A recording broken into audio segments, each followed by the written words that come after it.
Hello guys, welcome to another wonderful episode of the Business Plus, and today I'm very excited because you're having an amazing episode.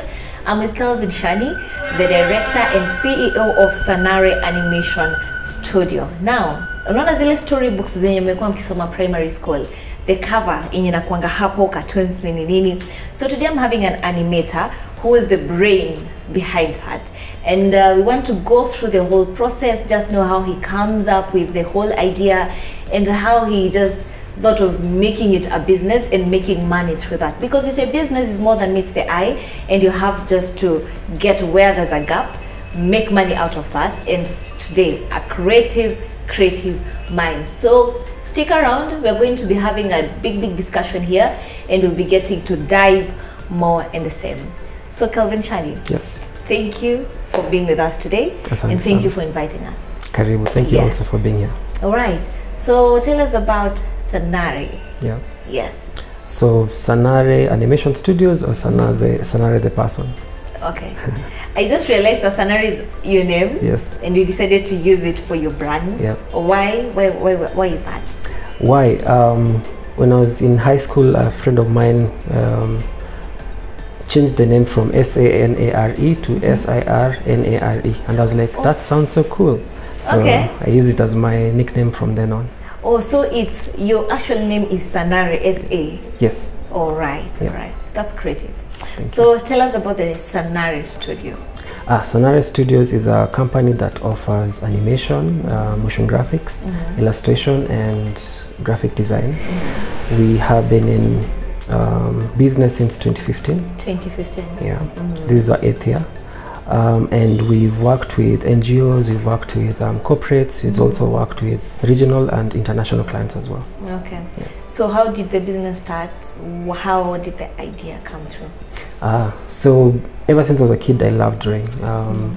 And I also loved watching cartoons. Nilikuwa ule mse nasa kukula food juu niko hapo tu nikiangalia Cartoon Network. Really? Yeah. Na vile tunakataza watoto kuwatch cartoon. Oh, it's like whatever somebody is passionate about, just let them be. You never know where it might go. Okay. So when I finished school, and I heard there's a school called Shangtao Animation College, and it offers animation, nilikuwa hapo tu kwa mlango nikitaka kujoin. Okay. So I joined. I had a really good 2D animation teacher, and then I got to learn like the skills, the softwares, and after that I realized there was a big gap in terms of animation services and also illustration, because in 2007 people were just getting to understand what animation was. Yeah. So I was lucky enough to work in Tingatinga Animation.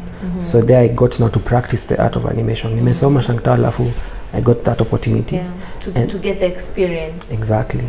And then it was like an attachment, really. Okay. And then I also got to understand how a studio works, because they were based, it was a company based in the UK. So just knowing how an international studio works kind of helped figure out, okay, so this is how an animation is done from start to finish. So after I finished, in 2015, I was like, let me try my luck and see. Taking the risks. Yeah. Okay. Yeah. So what's an animation, just to help us understand, because I've realized, as you can see guys, you know, the cartoons that you were having kwa storybooks zetu when you were little, so mostly tutuona tu cartoons, but you don't know how you really came up with, and that it's an actual animation. So would you just explain what's an animation? Okay. So an animation is a sequence of images done over a length of time. So you can have one image, and then maybe this image, the hand is like this, and then the next one it goes like this and like that and like that, until it becomes like a fluid motion. So that's the animation.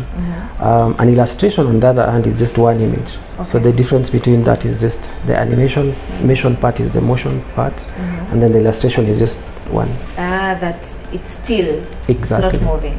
Oh yeah, there's some wordplay there. All right, okay. Yeah. And you've mentioned about 2D.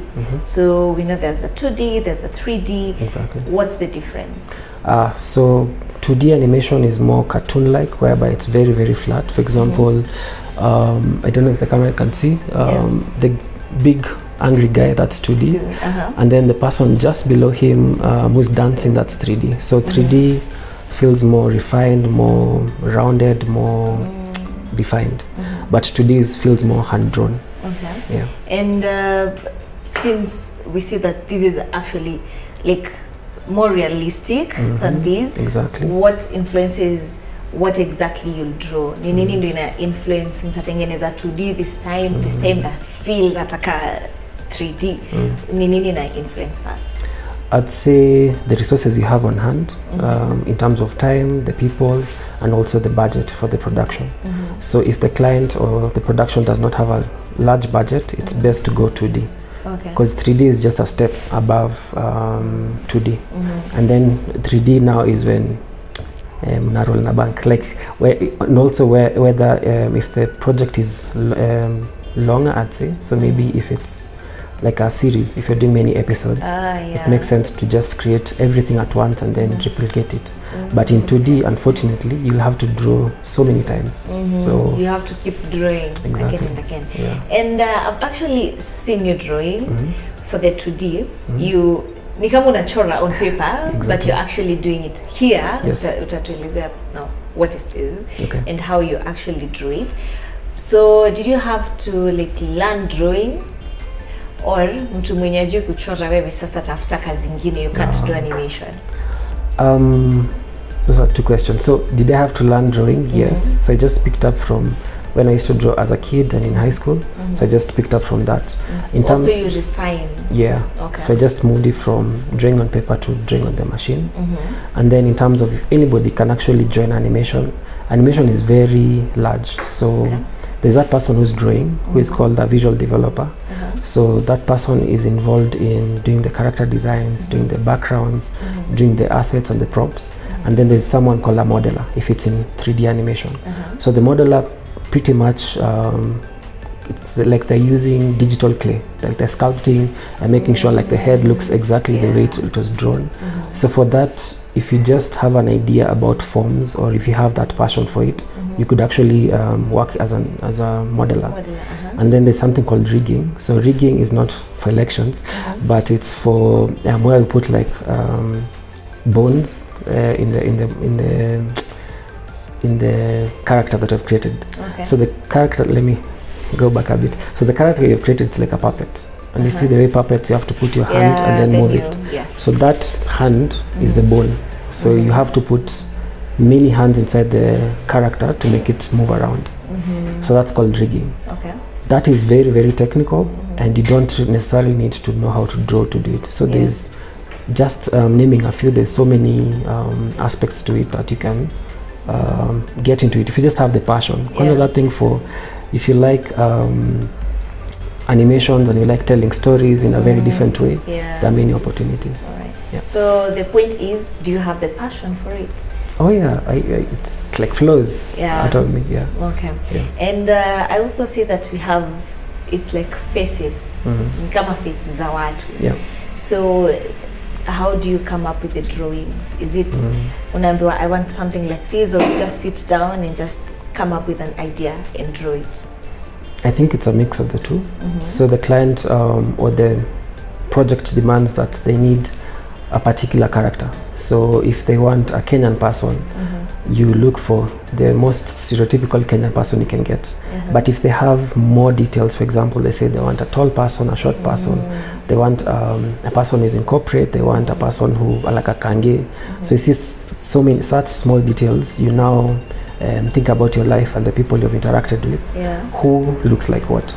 So it also helps to have a very unapenda kuona watu, like unakanga tu chini, una absorb tu vitu, so that when you draw, it's an example of what you see in life. And you have to be very creative. What I'm picking from what you've just said, that as much as unaona watu and you can relate, this is what I want, nimesikia you're really changing it and making it creative, so lazima ukue very creative, right? Exactly, Okay. So I want you to tell us about the whole process of animation, right from the start, mpaka mahali sasa you have to render it. But before we get there, we'll be getting the business 101. So let's get to the tips, then we'll be coming back with more. Sasa kama unapenda cartoons, this is your place. We say that you can make money from anything as long as you have a passion and you actually know that you want to make money. Business is more than meets the eye. Let's get into the business 101.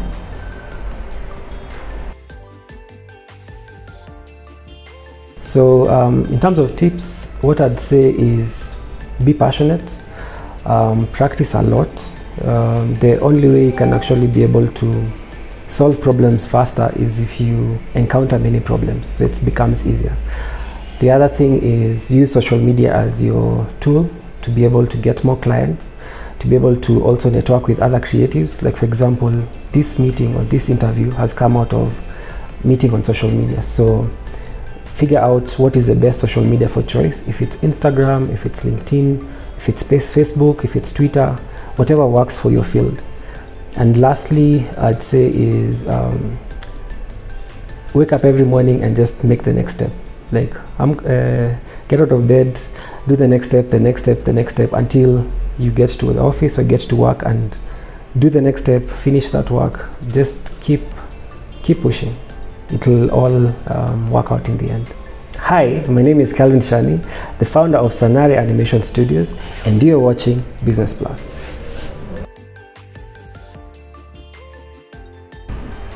Alright, so we are back, and now you have the tips that you need for you to get in such an industry so you can be an animator and make a lot of money through animation. It's just about, do you have passion for it? If you do, you can do it. SIRNARE. Kabisa. Alright, so now tell us the process. Awesome. So we start off with getting the creative brief from the client. So we meet with the client and they tell us what they want for the animation for. So they can say, I want an advert for Fanta Passion. And this is the concept I have for it. So we sit down with them, we do like a script. And then once you approve the script, so the script says, character 1 says this, character 2 says this, the background is going to look like this, the setting is going to look like that. And then after that, we now get into something called storyboarding. So storyboarding, we're just taking that written actions to now pictorial form. So we draw now the scenes and the characters. So from the paper, you now draw it? Yes. Okay. So we draw it and then we say, this shot, this is how it's going to look like. This shot is what it's going to look like. And then the next part after that is we do the character designs and also the background designs based off the storyboard. Okay. And then once we have that, we can now change the storyboard, which is a very rough sketch of the scenes, to now like replace it with now the characters. So the characters that have already been drawn and the backgrounds that have already been drawn as well. So that part of the animation is called layout. And then once you're done with that, we go into creating an animatic. So an animatic just means that we have created these nice looking images, but they are not in sequence. So we record a voiceover, put in maybe temporary music or the actual music, and put it into like an edit sequence and have them play one after the other. So it's like making a video. Exactly, exactly. So and then that's, I think now we have moved from like a simple, I think the name animate just means anything that is moving at all. So from there we go into the actual animation itself, the character animation, and if there are any camera movements, if there are any panning shots, we do that at this point in time. So I've skipped a part. So in between the animation and the layout, there's rigging. So we need to like kind of rig the characters, as I mentioned before, and make them pose right before the shot starts, like the way we had tulikuwa tumesmile kabla nini section ianze, and then now the animation begins. So after we finish the animation, we do like a fast cut, which we can now share with the clients. They give us feedback. They go like, maybe tweak it like this, maybe have this character turn off like this, or maybe shift things a bit here and there. And then after that, we do like a second cut with now the feedback that I've gotten from the client. And then finally we add things like motion graphics, we do compositing if we need to add effects like smoke, effects like fire, effects like rain, and then we compile everything. Just to make it more lively. Exactly, and then you compile everything, and then do like a final cut. So here we also add like sound effects and also mix and master the audio so that it just sounds right. You're not just seeing the adverts in my head as you explain it, and now you know that it's not usually just a video like this and it's up, and now you watch it. There's a process to it. Exactly. So do you do all these alone? No, it's impossible. It's impossible. Yeah. All right. Okay, it's possible, but it's going to take so much time. Okay. So the best way to go around it is all those stages. Look for someone who can actually do that by themselves. Okay, so look for someone who's good at something. Exactly. What you like needs to be done. Yeah. All right. And what are some of the challenges that you've gone through while in this industry? Because it sounds like I can do this from home. It's easy as long as I have the idea and I have the clients. So are there any challenges really? Ama sisi wote to flood kwa hii industry hapa hakuna shida. The challenges, you have kind of mentioned them in a way. So the first one is getting the right people, all those people, getting the right people to actually do those different segments, getting clients, and also getting like an office, getting... Do you really need to have an office? Well, after COVID, that kind of has changed because now people can work from home. Like you don't necessarily have to go for a meeting all the way in Nairobi. You can just have like a Google Meet or a Teams meeting, and it's okay. You actually end up saving a lot of time. In terms of working with people, you can have someone who is in a very different county or country, and all you need to do is just make sure that you sync in terms of the production. So it's not that necessary. I like it personally because I can be able to separate work from home. So if I close here, I go home and relax. Okay. So you said getting clients is an issue, getting the right people to work with is an issue. So basically, that's...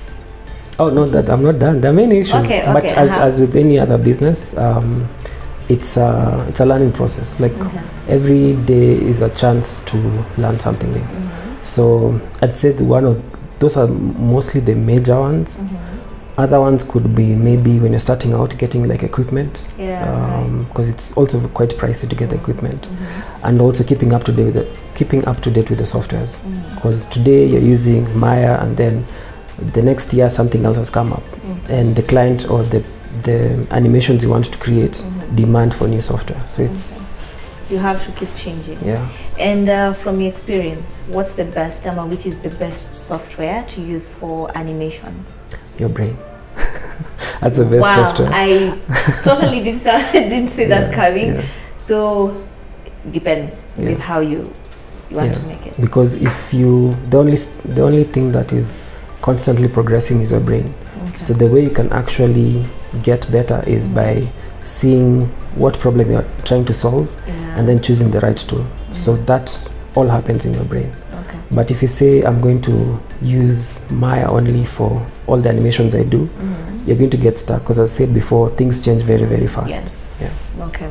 So who are the clients that you've worked with, or who are your target audience?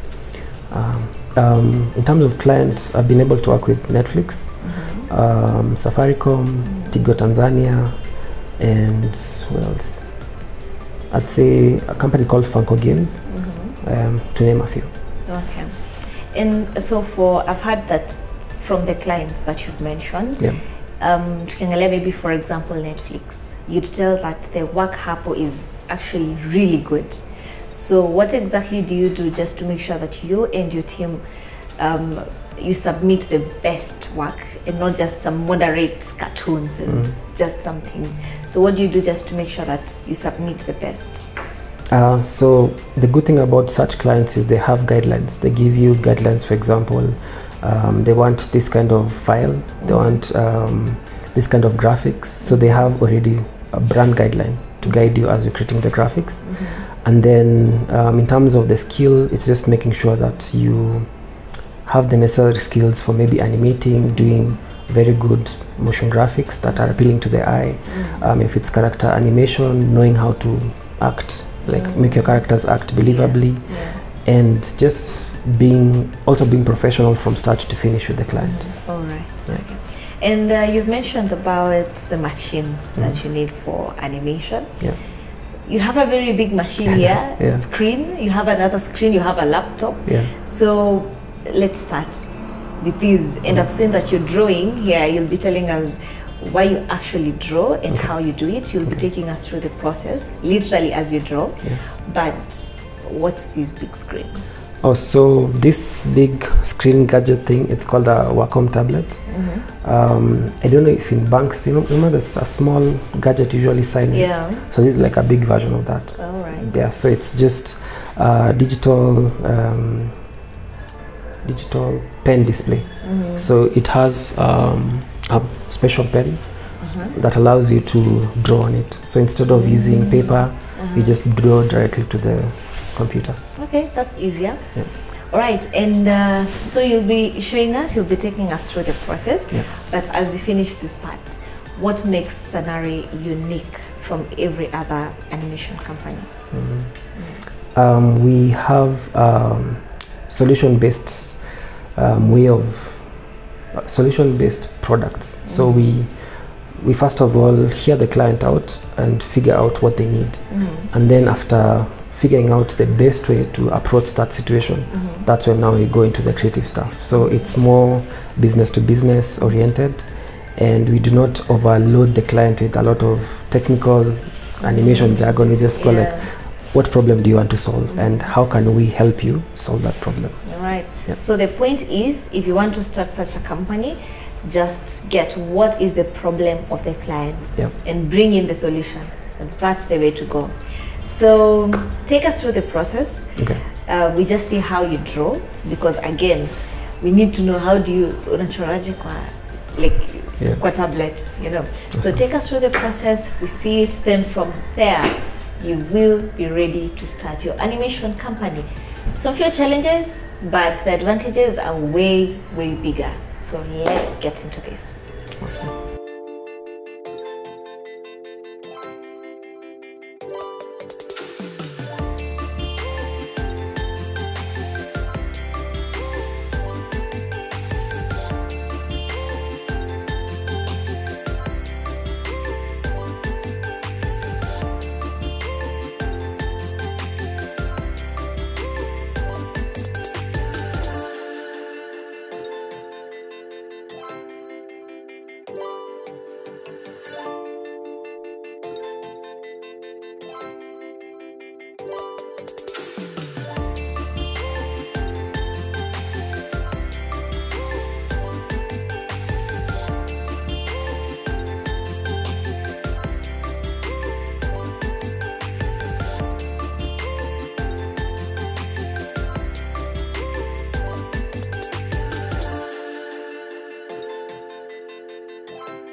What's up? So this is it. watu wa animation, yani nimetii. You guys are doing an amazing job. So this has been the Business Plus. We'll be having a repeat of the same on Friday at 7:30 in the PM. Till next week for another amazing episode. My name is Rachel Kahugo. Bye bye.